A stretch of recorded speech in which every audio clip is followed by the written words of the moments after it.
She announced, "My lazy sister is moving in with us and you're going to help support her." I said, "Then I'm moving out." I packed my bags and left. The rent bill that was now 100% in her name, and she is panicking.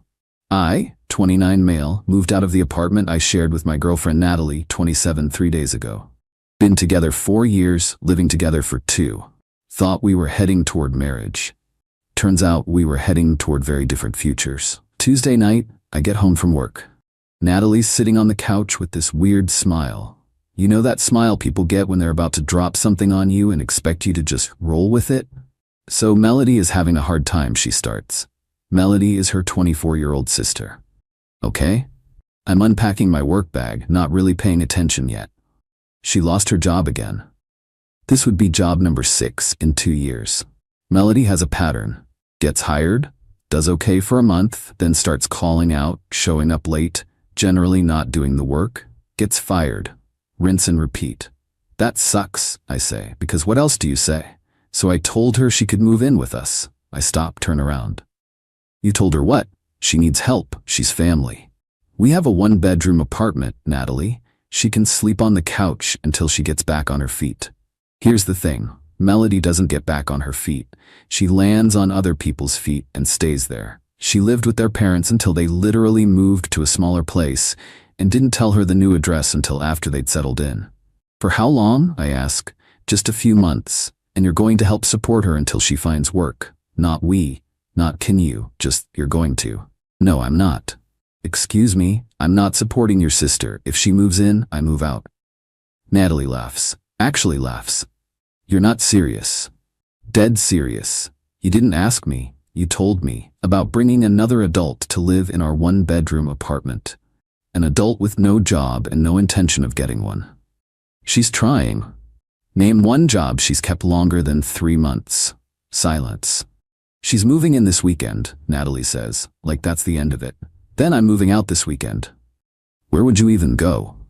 My buddy Trevor has been looking for a roommate. His place is actually a 2-bedroom, imagine that. She still didn't believe me. Kept saying I was being dramatic, that I'd cool down. Even when I started packing Wednesday, she thought I was bluffing. Thursday morning, I loaded my stuff into my car. All of it. Everything I'd bought, everything that was mine. The TV, the coffee maker, the decent pots and pans, the router, even the shower curtain because I'd bought it. Natalie comes home Thursday evening to a half-empty apartment. What the hell, where's the TV? I took my stuff.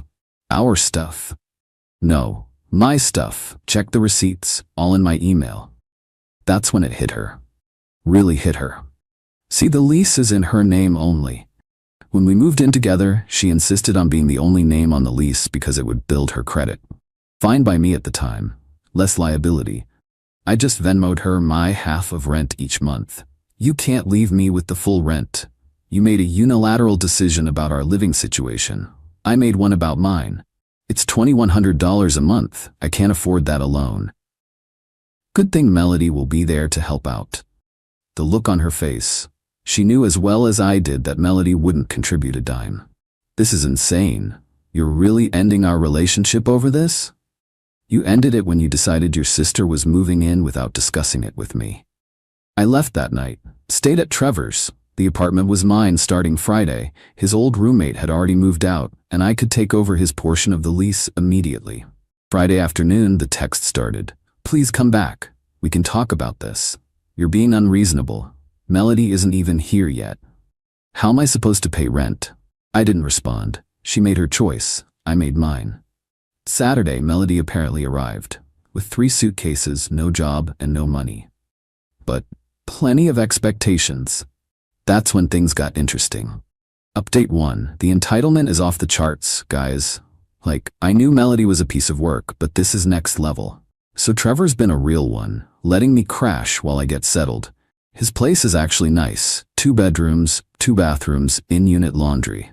And get this, it's $300 less per month than what I was paying at Natalie's place. My share comes to $900 versus the $1,050 I was paying before. Trevor's chill, cleans up after himself, and actually has a job. Wild concept. But let me tell you what's been happening at the old place. Natalie called me Sunday night, crying. Not sad crying, angry crying. Melody ate all the food. okay? She's been here 1 day and ate a week's worth of groceries, and when I asked her to replace them, she said she doesn't have money. Sounds like a roommate problem. This is your fault. How is your sister eating your food my fault? If you were still here, if I was still there, she'd be eating my food too. Hard pass. But it gets better. Monday, I get a text from Natalie's mom, Gloria. Gloria, what you did to Natalie is disgusting. She chose her sister over our relationship. I respected her choice. Family comes first. Family comes first. Then family can pay her rent. You know we can't afford that. Me neither can I. That's why I got my own place. Radio silence after that. Tuesday, Natalie texts me a screenshot of her bank balance. $342. Rent is due in 3 weeks. I need you to help me with rent this month. No, I'll pay you back. With what money? I'll figure it out. Like Melody figured out her last 6 jobs? She tried calling me selfish, heartless, every name in the book. I just kept responding no to every request for money. Wednesday is when Melody decided to reach out. This girl who I've maybe had 10 conversations with in 4 years suddenly needs to talk. You're being really immature about this whole situation. I'm not in this situation. I removed myself from it. Nat says you took stuff that belonged to both of you. I took stuff I paid for. Big difference. Well, some of that stuff would really help us out right now, like the TV. Best Buy is having a sale. I don't have money for a TV, then get a job. I'm trying. The job market is impossible right now. Me, Trevor's company is hiring. Want me to send you the link? What kind of job? Customer service, $18 plus benefits. Dealing with people all day? No thanks. And there it is. Not, the job market is impossible. It's, I don't want to work. Thursday, things escalated. Natalie showed up at Trevor's place. Trevor answered the door. Legend. Told her I wasn't interested in talking and asked her to leave. She started yelling about how I owe her, how we were together for 4 years, how I can't just abandon her. Trevor, bless him, just said, "Ma'am, you chose your sister over him. Choices have consequences. Please leave before I call the cops."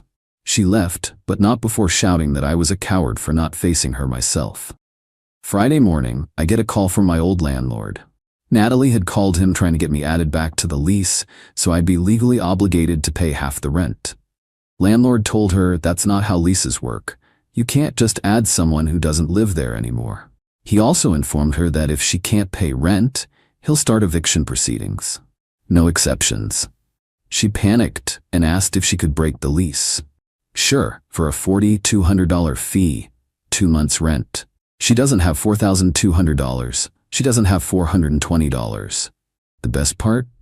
Melody, helpful soul that she is, has been posting on social media about her mental health journey and how she's taking time to heal at her sister's place, complete with photos of her lounging on the couch, my old couch that Natalie bought, at least, watching Netflix on Natalie's laptop, eating takeout. Natalie commented on one, "Must be nice. I'm working doubles to afford rent."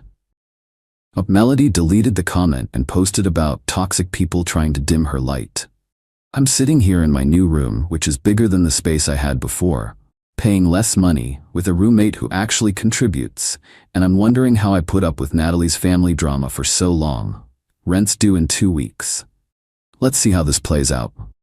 Update 2, rent was due yesterday. Spoiler alert, it didn't go well. But first, let me catch you up on the lead up. Because the entitlement reached new heights. So Natalie tried everything. She applied for a payday loan, denied due to insufficient income. She tried to get a credit card, denied due to existing debt. She even made a GoFundMe titled "Help a Young Woman Stay Housed After Abandonment" that raised a grand total of $45, all from her aunt. Meanwhile, Melody has been living her best life. I know this because Natalie's friend Rochelle reached out to me. Rochelle is one of the good ones. She's always called Melody out on her crap. Rochelle, dude, you need to know what's happening over there. She sends me screenshots from Melody's private Instagram. This girl is ordering DoorDash twice a day on Natalie's credit card. Not just food, Starbucks, smoothies, snacks. Natalie's working double shifts at the dental office, and Melody's spending probably $60 to $80 a day on delivery. But here's the kicker. Melody has been having guys over. Different ones. While Natalie's at work. The neighbors have been complaining about noise during the day, music, voices, and other activities. Rochelle. Natalie doesn't know. She's too exhausted to notice Melody's been washing sheets every day. So while Natalie's killing herself to make rent, her sister is running a revolving door of Tinder dates through the apartment. 3 days before rent was due, Natalie made one last desperate play. She called my mom. My mom. Mom called me, confused. Honey, why is your ex-girlfriend asking me for $2,000? She's short on rent. Why is that your problem? It's not. That's why I moved out. Good, I'll tell her to pound sand. The nerve of that girl. But Natalie didn't stop there. She called my brother, my best friend from college, even my boss. Thankfully, my boss just hung up on her. Then came Thursday. Melody finally got a job. Want to guess where? If you guessed nowhere because she didn't actually get a job, you're right. She told Natalie she got hired at a boutique. Even left the apartment, dressed nice every day for 3 days. Turns out she was just going to the mall, hanging out, and coming back when Natalie got home. Rochelle saw her there, sitting in the food court on her phone for hours. Natalie found out when she called the boutique to surprise Melody with lunch on her first day. They'd never heard of her. The fight was apparently epic. Rochelle heard it from her apartment 2 floors down. Natalie finally grew a spine and told Melody she needed to contribute or leave. Melody's response? You can't kick me out. I have tenant rights. I've been here 2 weeks. She Googled tenant law and everything. Wrong move. Natalie called their parents, told them Melody had 24 hours to leave or she was calling the cops and reporting her for credit card fraud. All that DoorDash adds up. Their parents drove 3 hours to pick her up. The dad was apparently furious. Not at Natalie, at Melody. Turns out, they thought she actually had a job lined up when she moved in with Natalie. Melody had been telling everyone she was starting a marketing coordinator position. But here's where it gets really good. Yesterday was the first rent day. Natalie managed to scrape together $1,400 through her paycheck and selling some jewelry. She's $700 short. She texts me, I have most of it. Can you just cover $700, please? I'll pay you back next month. No, I got rid of Melody. Good for you. This is so cruel. We were together for 4 years, and you threw it away for someone who pretended to have a job to scam you. I didn't know she was lying. You knew she was unemployed when you invited her. You knew her track record. You chose this. The landlord already posted a pay or quit notice. She has 3 days to come up with the money or the eviction process starts. But wait, there's more. Remember those guys Melody was bringing over? One of them gave her a gift. Turns out it was bedbugs. Yup, bedbugs. The building management found out when the neighbors complained about seeing bugs. The whole floor needs to be treated. Cost to the tenant if it's determined they're the source? $1,500. Natalie is now $700 short on rent, facing $1,500 in pest control fees. Her credit cards are maxed from Melody's DoorDash spree, and she has an eviction notice on her door. She sent me a voice message last night, crying. Not angry crying this time, defeated crying, saying she just wanted to help her sister and didn't think it would end up like this. I felt bad for exactly 3 seconds. Then I remembered her saying, you're going to help support her. Not asking. Telling. Trevor and I are having a housewarming party this weekend. Sent a Snapchat to my story of the new TV I bought. 65-inch, 4K, got a great deal. Petty? Maybe. Satisfying? Absolutely. Rochelle texted me this morning. Natalie's moving back with her parents. The apartment's getting evicted. Her credit is shot. Melody's already posting about needing a new place to stay because family is toxic. 4 years together, and she threw it all away because she wouldn't have one conversation with me before making a major decision. Now she's 27, moving back home, credit ruined, and her sister is already on to the next victim. Me? I'm paying $900 a month for a bigger room, better apartment, drama-free roommate, and peace of mind. Best $900 I've ever spent. Final update. This is likely my last update because the situation has completely resolved itself in the most karmic way possible. Natalie got evicted. Officially. It's on her record now. She couldn't come up with the rent or the bedbug treatment fee. The landlord started proceedings, and she didn't even try to fight it. Just packed up and left. But here's what I learned from Rochelle about the final days. When Natalie told her parents she was getting evicted, they said she could move back home. But only her, not Melody. They were done enabling Melody's behavior. Gloria, their mom, apparently said, "We already raised you both once, we're not doing it again." So Melody needed a new plan, and boy, did she come up with one. Remember those guys she was bringing over? One of them was named Keith. Seemed like a decent dude with a good job. Melody convinced him she was escaping an abusive situation and needed a place to stay. He let her move in. That lasted exactly 1 week. He came home early from work one day to find Melody had moved her friend Tamara in without asking. They were both high on his couch, had ordered food on his credit card, she memorized the numbers, and Tamara's boyfriend was taking a shower. In Keith's bedroom shower. Keith kicked them all out immediately and filed a police report for credit card fraud. Melody tried the tenant rights thing again. Turns out that doesn't work when you've been there less than 30 days and have committed fraud. She's now couch surfing and burning bridges at record speed. Last I heard, she was trying to convince some guy she met on Discord to let her move in with him, in another state. As for Natalie, she's working at the same dental office but had to pick up a second job at Target to start rebuilding her savings, living in her childhood bedroom at 27. Her credit score dropped 150 points from the eviction and maxed cards. It'll take years to recover. She sent me one last email last week, not asking for money or trying to get back together, just apologizing. I see it now. I see what everyone tried to tell me about Melody. I see what you were protecting us from. I destroyed our relationship and my life for someone who doesn't care about anyone but herself. I don't expect forgiveness. I just wanted you to know that I understand now. I'm sorry for not listening. I'm sorry for not respecting you enough to have a conversation. I'm sorry for everything. I didn't respond. There's nothing to say. Some lessons you have to learn the hard way. The funniest part? Their parents reached out to me through Rochelle. They wanted to thank me for having the backbone to do what they should have done years ago. Apparently, my leaving was the wake-up call everyone needed about Melody. They've all cut her off now. Gloria said, "We spent so many years making excuses for her. You refusing to enable her made us realize we were part of the problem." Plot twist though. Remember Trevor's company that was hiring? The customer service job Melody turned her nose up at? I mentioned the opening to this girl at my gym, Laura. She applied, got hired, and we've been talking. She actually sends me memes about people with terrible roommates, which is weirdly therapeutic. We're taking things slow, but it's nice being with someone who has their life together. Has her own place, own car, steady job, and get this. When she found out I had a cold last week, she brought me soup. Without me asking. Without complaining. Just showed up with soup and tissues and left them at my door because she didn't want to get sick too, but wanted to help. Basic human decency.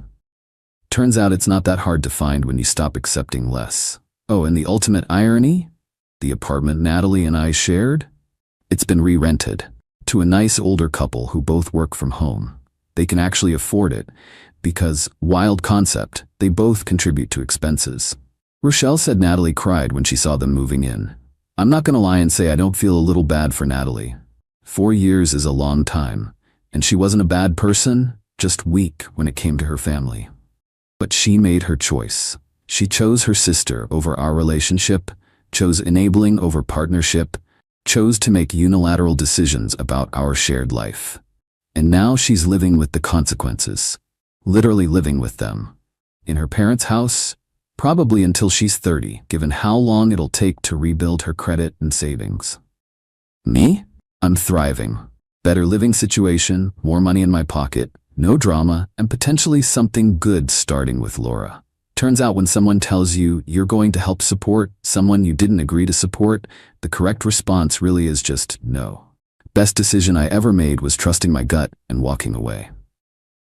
Sometimes the best revenge isn't actually revenge at all. It's just refusing to participate in someone else's poor decisions and letting reality do the rest. Peace out, Reddit. Thanks for following along on this weird journey. Remember, if someone tries to volunteer you into supporting their deadbeat relative, just leave. It's really that simple.